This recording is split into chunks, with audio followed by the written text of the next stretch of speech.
আন্দোলন সংগ্রাম থেকে দেশ গঠন সকল ক্ষেত্রে অগ্রগামী ভূমিকা পালন করে আসছে জাহাঙ্গীরনগর বিশ্ববিদ্যালয়ের শিক্ষার্থীরা। একইভাবে বৃষ্টির দিনে সকলেই যখন ঘুমে ব্যস্ত, তখন যেন ধোঁয়া ওঠার চায়ে চুমুক দিয়ে দিতে জাহাঙ্গীরনগর বিশ্ববিদ্যালয়ের শিক্ষার্থী এবং শিক্ষকরা ব্যস্ত আগামী বছরের বাজেট পরিকল্পনায়।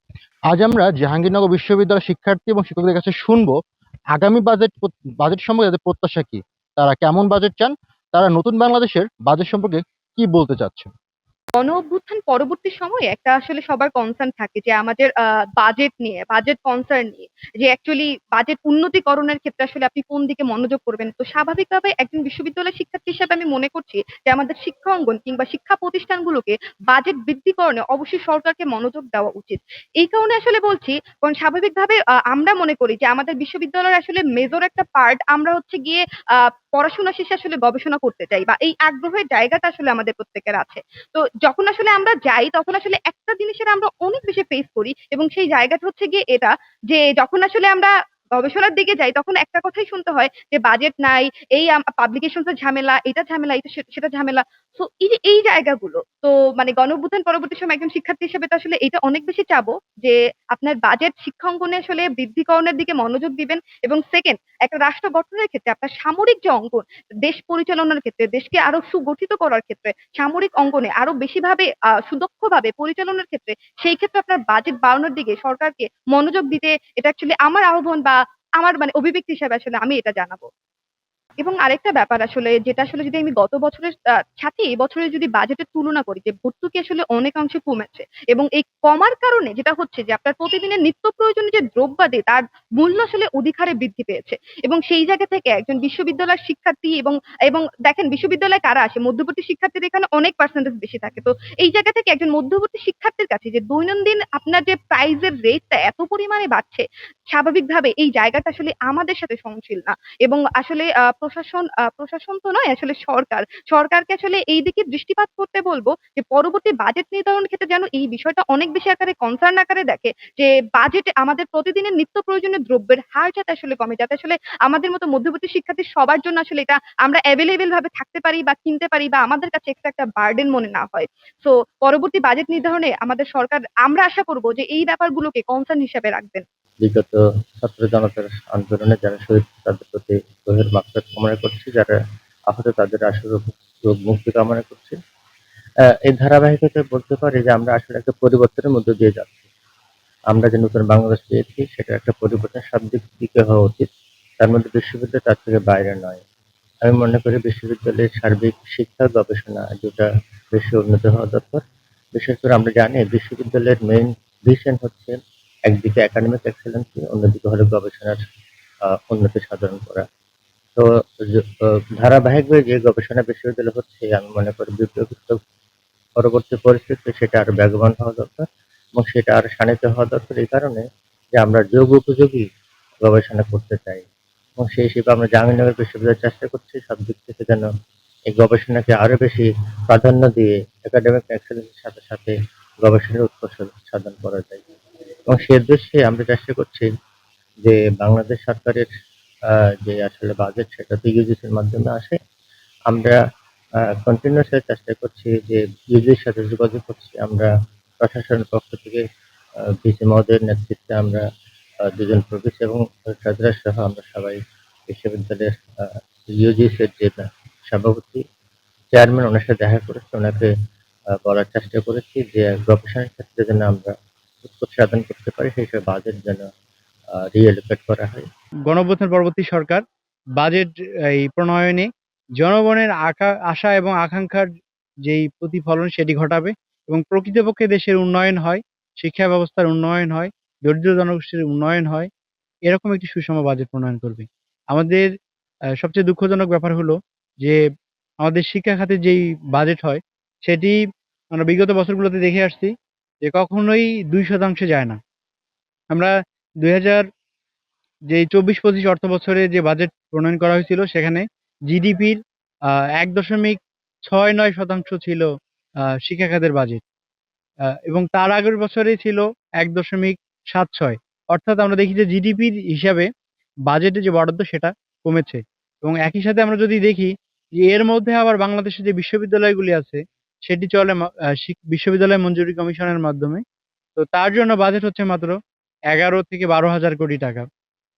যেখানে আমরা দেখতে পাই যে বিগত সরকারের আমলে আহ, একটি ছাত্র সংগঠনের ফরিদপুর জেলার সভাপতির শুধু বিদেশেই পাচার করেছেন 2,000 কোটি টাকা।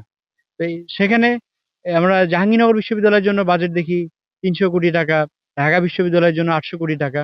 অর্থাৎ একটা সংগঠনের যেই জেলা পর্যায়ের একজন নেতা বিদেশে যেই টাকা পাচার করেন, তার কয়েক তার 5 থেকে 6 ভাগের 1 ভাগও হয় না আমাদের বিশ্ববিদ্যালয়গুলি পরিচালনার যে বাজেট সেটি। তাহলে এভাবে আসলে এই বিশ্ববিদ্যালয় যদি সে ঠিকভাবে রান্না করে, শিক্ষা ব্যবস্থায় যদি ঠিকভাবে রান্না করে, তাহলে আসলে আমরা এই বাজেটটা দিয়ে আসলে করব কি? এই বাজেট আসলে হবে জনগণের বাজেট, জনসাধারণের বাজেট। এই বাজেট যেন জনকল্যাণমুখী হয়, সেই জন্য আসলে সরকারের মোটা দাগে কয়েকটা প্রবলেমকে আইডেন্টিফাই করতে হবে। একটা হলো যে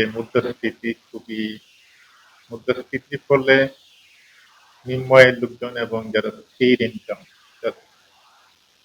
যারা একেবারে স্বল্প ইনকাম, তাদের খুবই ক্ষতিগ্রস্ত হচ্ছে। তো এই মুদ্রাস্ফীতিকে কিভাবে কন্ট্রোল করা যায় সেটা যুগোপযোগী সিদ্ধান্ত নিতে হবে। আর হলো কর্মসংস্থান বাড়াতে হবে। আমাদের দেশে 30 লাখ ইয়ং এন্ড এনার্জেটিক যুবক আছে, যারা আসলে প্রতিনিয়তই ঘুরে বেড়াচ্ছে চাকরির জন্য।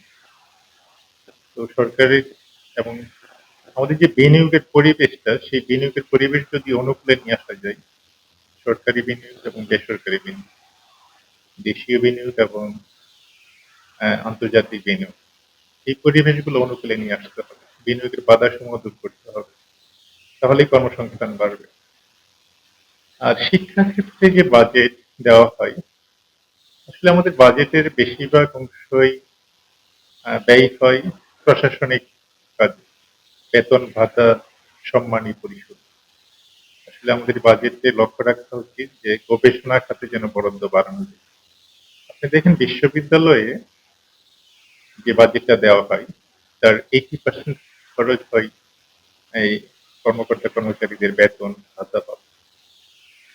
গবেষণা খাতে যদি বরাদ্দ না বাড়ানো হয়, বিশ্ববিদ্যালয় বিশ্বমানের কিভাবে হবে, সেই দিকে আমাদের লক্ষ্য রাখতে হবে। একটা দেশকে তো এগোতে হলে আসলে শিক্ষা মানতে পারে, শিক্ষা মান বাড়লে গবেষণা বাড়ে। আর গবেষণায় যদি এগিয়ে যেতে না পারে, তাহলে তো আমি এগিয়ে নিতে পারি, সায়েন্স টেকনোলজিতে এগোতে পারি। এখনকার বিশ্ব সায়েন্স টেকনোলজি যে পর্যায়ে চলে গেছে, এখন এআই প্রযুক্তি চলে আসে।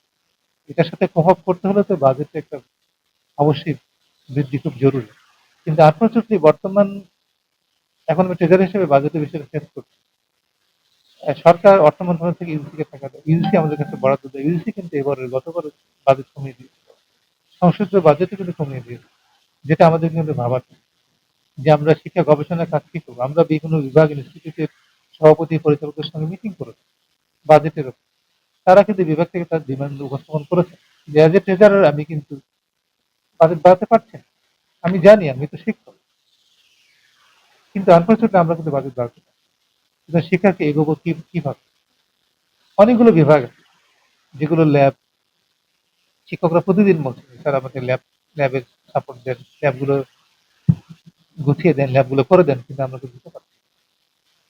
সুতরাং আমি সরকারের কাছে আশা করছি সরকার এই শিক্ষা খাতে বরাদ্দ বাড়াবে, বিশেষ করে এই গণ অভ্যুত্থানের এই সরকার কাছ থেকে আমরা,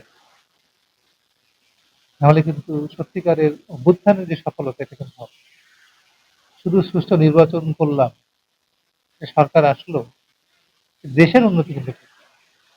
শিক্ষার উন্নতি যারা আজকে পৃথিবী লিড করছে, আমেরিকার কথা বলছি, চীনের কথা যদি বলি, এরপর যদি আমি এশিয়াতে সাউথ কোরিয়া দেখি, জাপান দেখি, বা এখানে আমি ইন্ডিয়ার কথা যদি বলি, তারা কিন্তু শিক্ষা খাতে অনেক গুরুত্ব দিয়েছে, বিজ্ঞান প্রযুক্তিতে তারা এগিয়ে গেছে, বিকজ তাদের ইনভেস্টমেন্ট কিন্তু অনেক বেশি। সুতরাং আপনার শিক্ষায় যদি ইনভেস্টমেন্ট না করি আমরা, তাহলে কিন্তু দেশের সত্যিকারের উন্নয়ন বা উন্নতি কিন্তু অসম্ভব। তো এই জায়গায় আমি মনে করি যে সরকারের একটু মনোযোগ দেওয়া উচিত, তাহলে কিন্তু আমরা এগোতে পারি। আমাদের রিসোর্স আছে, আমাদের এখানে যোগ্য লোক আছে, কিন্তু সেটা কিন্তু ব্যবহার করতে। নতুন বাংলাদেশ তারুণের হাতে শোনো, তার স্বপ্ন ছুঁতে পারে।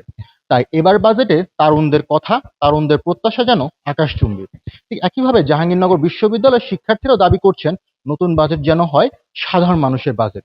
শিক্ষকরা দাবি করছেন নতুন বাজেটে যেন প্রাধান্য দেওয়া হয় শিক্ষা খাতকে, যেন প্রাধান্য দেওয়া হয় গবেষণার স্থানকে। জাহাঙ্গীরনগর বিশ্ববিদ্যালয় থেকে আমরা জানতে পেরেছি যে দেশের উন্নয়নে, দেশের সামগ্রিক উন্নয়নে এই বাজেট যেন জনমানুষের বাজেট হয়ে উঠতে পারে। জাহাঙ্গীরনগর বিশ্ববিদ্যালয়ের শিক্ষার্থীদের থেকে আজকে একটাই দাবি জানতে পারি আমরা, নতুন বাজেট জনমানুষের বাজেট হওয়া চাই। জাহাঙ্গীরনগর বিশ্ববিদ্যালয় থেকে আকিব সুলতান, অনলাইন করেসপন্ডেন্ট।